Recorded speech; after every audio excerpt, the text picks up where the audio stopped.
अध्यक्ष जी।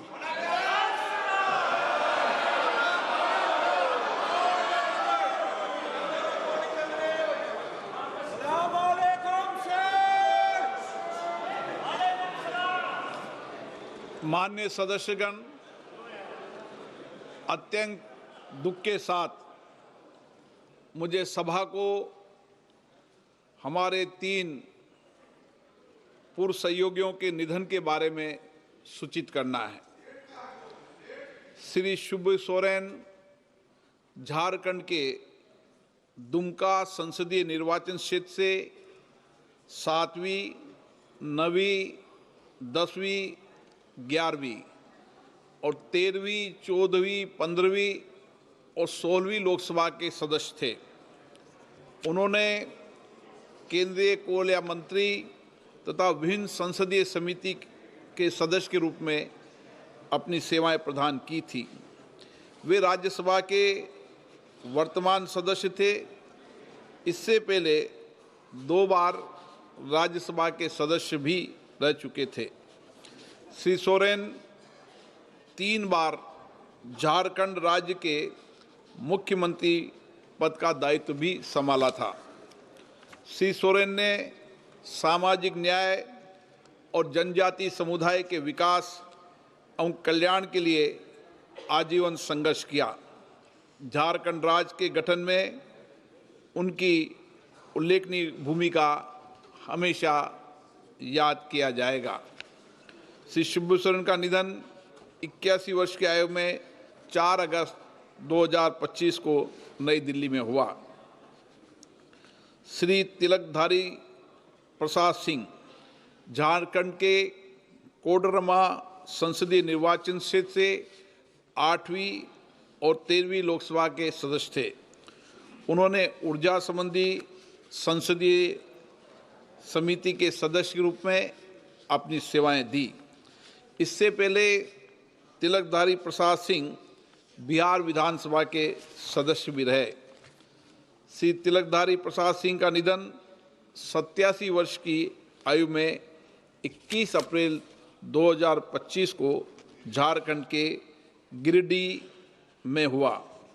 श्री राम रति बिंद उत्तर प्रदेश के मिर्जापुर संसदीय निर्वाचन क्षेत्र से 13वीं लोकसभा के सदस्य थे। इसके पहले वे 2 बार उत्तर प्रदेश विधानसभा के सदस्य भी रहे। उन्होंने उत्तर प्रदेश सरकार के मंत्री के रूप में भी अपनी सेवाएं दी। श्री राम रति बिंद का निधन 83 वर्ष की आयु में 15 जून 2025 को वाराणसी उत्तर प्रदेश में हुआ। हम अपने पूर्व सहयोगियों के निधन पर गहरा शोक व्यक्त करते हैं और शोक संतप्त परिवारों के प्रति अपनी संवेदना व्यक्त करते हैं। अब सभा दिवंगत पुण्य आत्माओं के सम्मान में मौन रहेगी।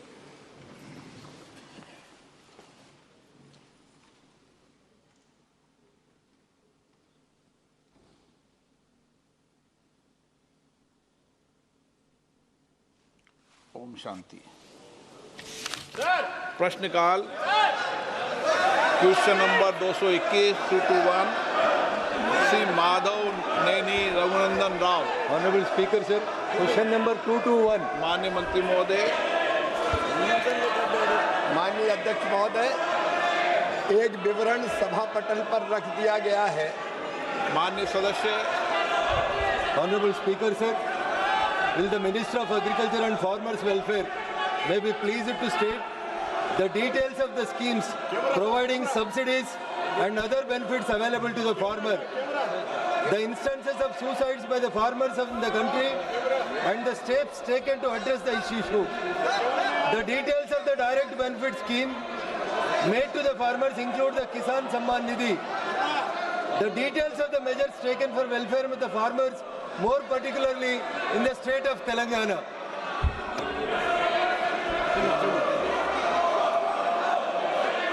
माननीय अध्यक्ष महोदय, माननीय सदस्य ने बहुत किसान हितैषी सवाल पूछा है। मैं इसका जवाब देना चाहता हूं। यह सवाल किसानों के व्यापक हितों से संबंधित है। ये सवाल किसानों की आय बढ़ाने के लिए है।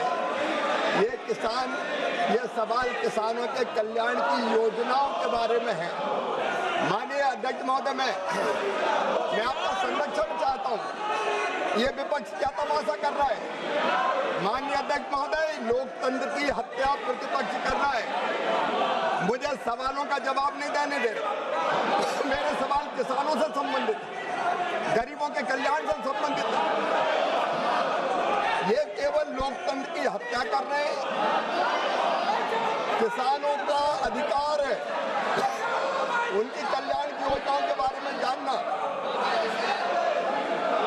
ये उससे रोकने का प्रयास कर रहे हैं। माननीय अध्यक्ष महोदय, मैं जवाब देना चाहता हूं। आप जवाब दो। हल्ला गुल्ले में माननीय अध्यक्ष महोदय, जवाब दो आप। माननीय अध्यक्ष महोदय,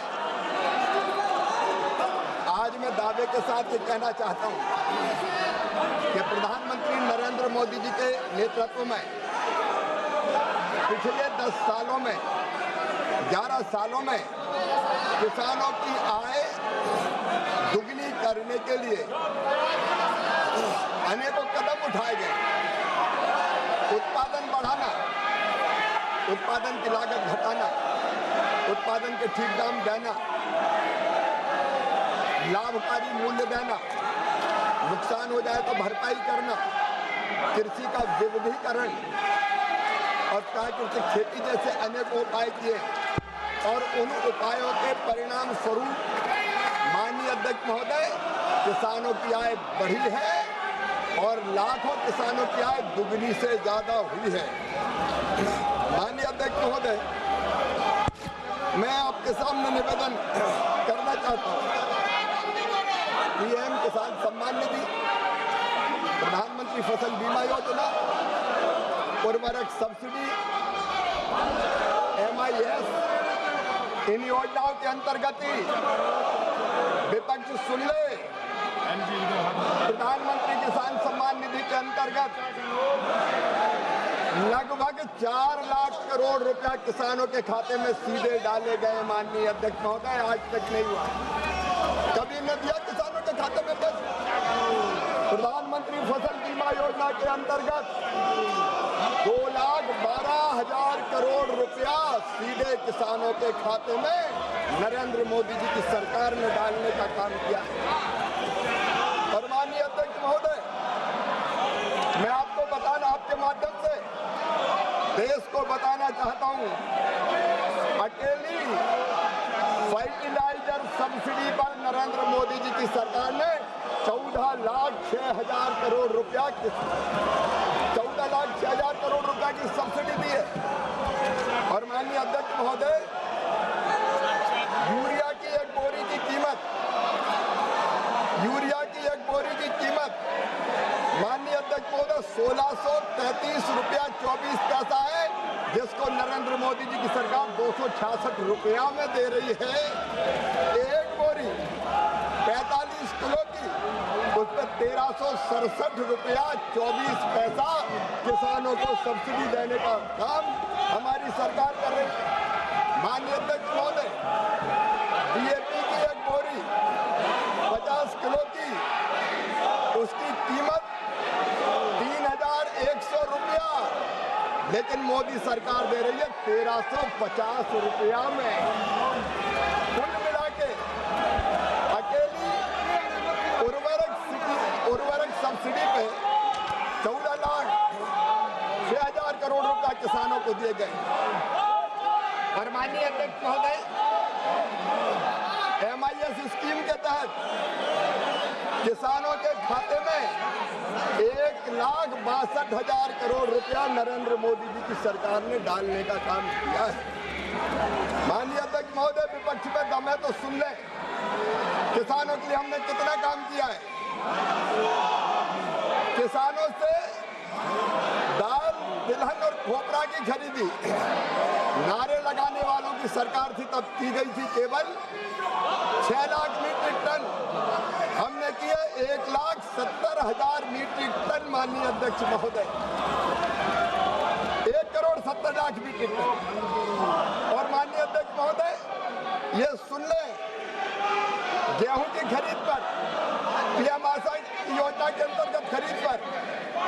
धान की खरीद पर हमने क्रमशः 1,70,00,000 रुपया, 1,70,000 करोड़ रुपया, गेहूं की खरीद पर 6,04,000 करोड़ रुपया, धान की खरीद पर 14,43,000 करोड़ रुपया किसानों के खाते में डाले।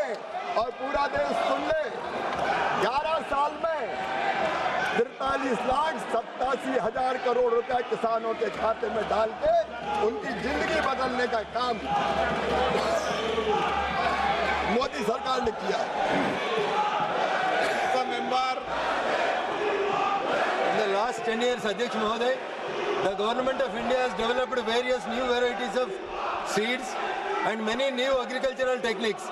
Has any steps taken by the government to make the farmers aware of the campaign being launched to make the farmers aware about this issue? Could you please provide the details to this house? And second question is, in India more than 80% are small and marginal farmers. Could you provide full details of which government schemes are benefiting small and marginal farmers and whether these efforts are increasing the income of farmers?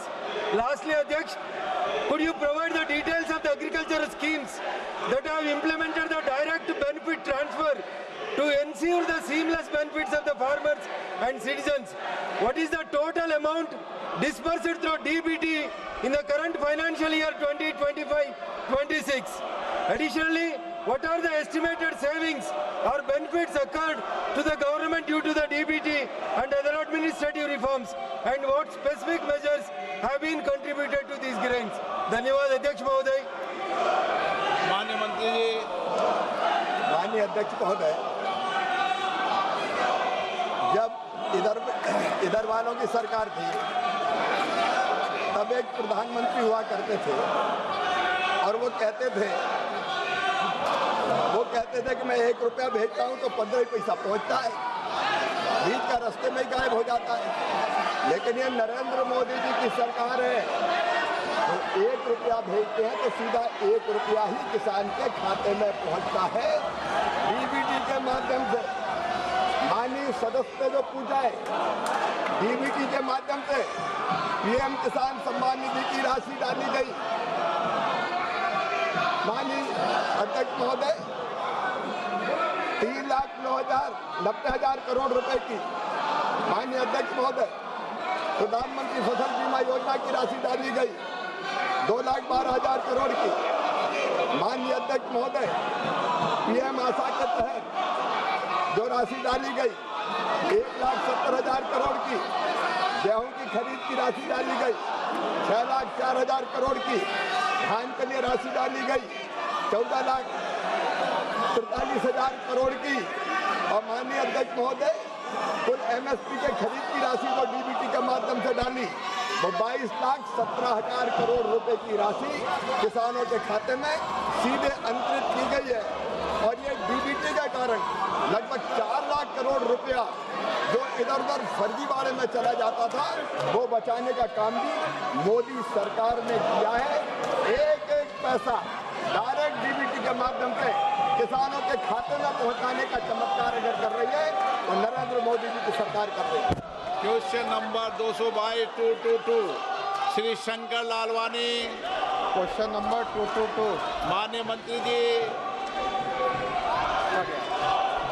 माननीय सदस्य।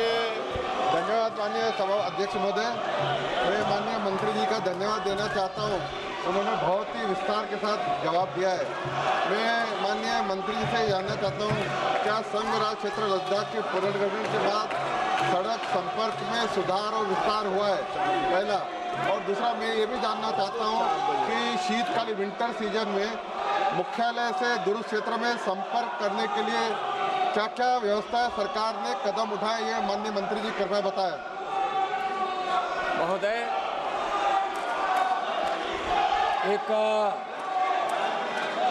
सड़क के संबंध में माननीय ने जो प्रश्न अभी पूरक के रूप में पूछा है उसकी विस्तृत जानकारी उत्तर में दी गई है।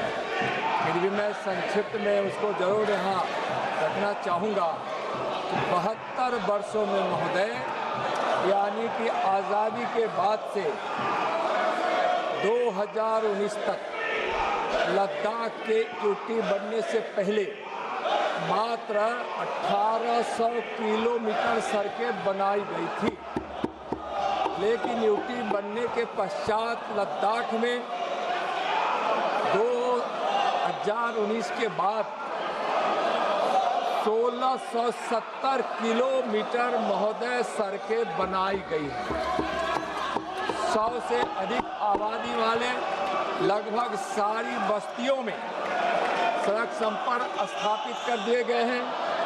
230 kilometre Kargil Zanskar road, 298 kilometre Nimmu Padum Darcha road कार्य प्रगति पर है। जोजिला सुरंग और सिंहकुला सुरंग का कार्य प्रगति पर है।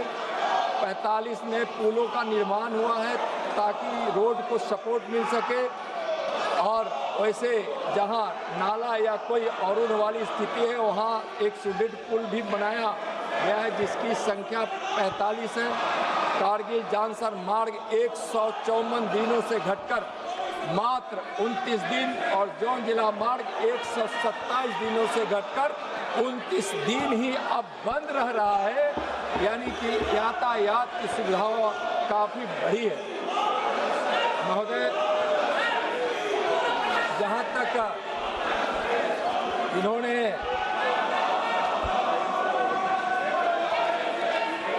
सर्दियों में लद्दाख के मार्ग के अवरुद्ध होने के कारण पर्यटकों और स्थानीय लोगों को जो भारी परेशानी उठानी पड़ती थी, अब लद्दाख में कनेक्टिविटी सुनिश्चित करने के लिए केंद्र सरकार ने और लद्दाख प्रशासन ने कई कदम उठाए हैं। 138 बर्फ हटाने वाली मशीनों की खरीद की गई है। बर्फ हटाने वाली मशीनों, हाइड्रोलिक क्रेन, रिकवरी वाहन, वर्कशॉप बैंक जैसी सभी आवश्यक मशीनों के द्वारा मार्ग के अवरोधों को हटाने की व्यवस्था की गई है। BRO द्वारा सड़कों को साल भर खुला रखा जा रहा है।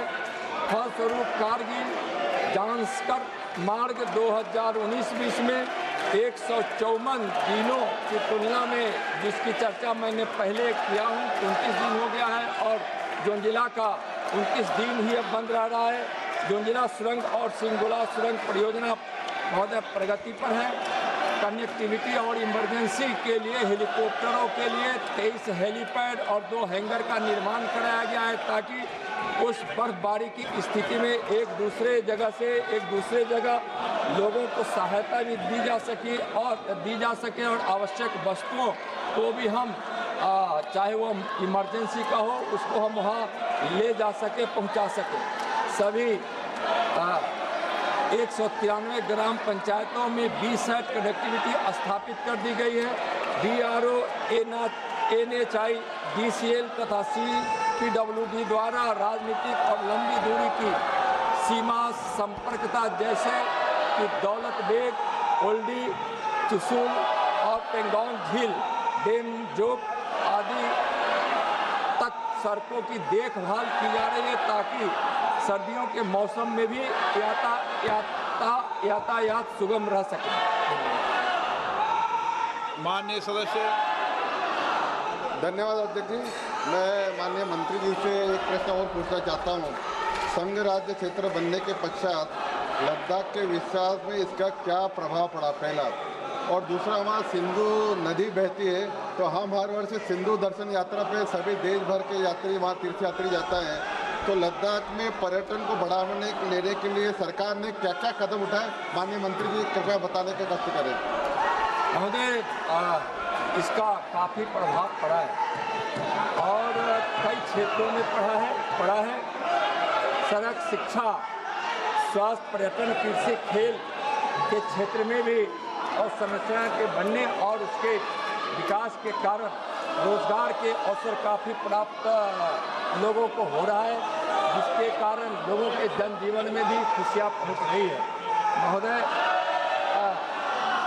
विद्युत जैसे पर्यटन के क्षेत्र में भी 9 पर्यटक मार्ग दो पर्यटक सर्किट, 30 ट्रैकिंग मार्ग भी खोले गए हैं। डार्क स्काई रिजर्व की स्थापना की गई है। सियाचिन बेस कैंप को देसी पर्यटकों के लिए खोला गया है। स्वास्थ्य के क्षेत्र में आयुष्मान भारत मिशन के तहत 100% आबादी कवर किए गए हैं। 331 स्वास्थ्य कल्याण केंद्र, 2019 से पहले कोई ऐसा केंद्र नहीं था। डॉक्टर की संख्या बढ़कर 824 से अब 1554 हो गए हैं। शिक्षा के क्षेत्र में विद्यार्थियों का स्कूल जाने की संख्या में काफ़ी बढ़ोतरी हुई है। सरकारी स्कूलों में नामांकन पहले 46,000 था, अब लगभग 54,000 हो गया है। क्योंकि महोदय पूछे कि इसका क्या प्रभाव पड़ा है। इसे जब प्रभाव पड़ा है तो हर क्षेत्र में पड़ा है।